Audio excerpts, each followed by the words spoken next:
Welcome friends, welcome to India சமையல். இன்றைக்கி வீடியோவில் வலுவலுப்பு இல்லாத மொறுமொறுன்னு கிறிஸ்பியான வெண்டைக்காய் வறுவல் எப்படி பண்ணலாம்னு சொல்லி பார்க்கலாம்.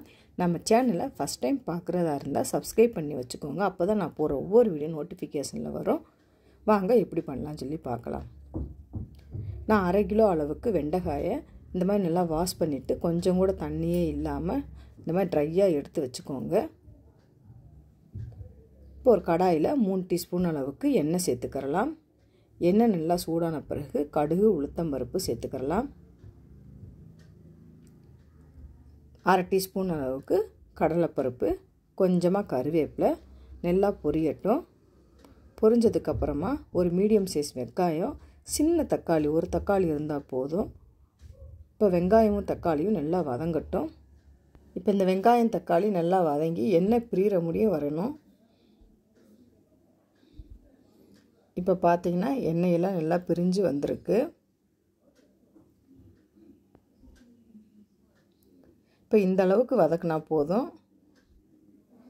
இப்போ இந்த ஸ்டேஜில் கட் பண்ணி வச்சுருந்த வெண்டைக்காயை ஆட் பண்ணிக்கிறலாம்.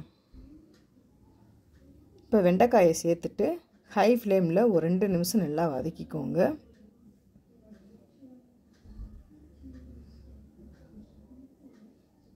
இப்போ ஸ்டவ்வை லோ ஃப்ளேமில் வச்சுட்டு 1/4 டீஸ்பூன் அளவுக்கு மஞ்சத்தூள், காரத்துக்கு ஏற்ப மிளகாத்தூள் சேர்த்துக்கோங்க. நான் 3/4 டீஸ்பூன் அளவுக்கு சேர்த்துருக்கேன். தேவையான அளவுக்கு உப்பு சேர்த்துக்கலாம். இப்போ உப்பை சேர்த்துட்டு நல்லா கலந்து விட்டுக்கோங்க. இப்போ பார்த்தீங்கன்னா கொஞ்சம் வலுவலுப்பு தன்மை வர்ற மாதிரி தான் இருக்கும்.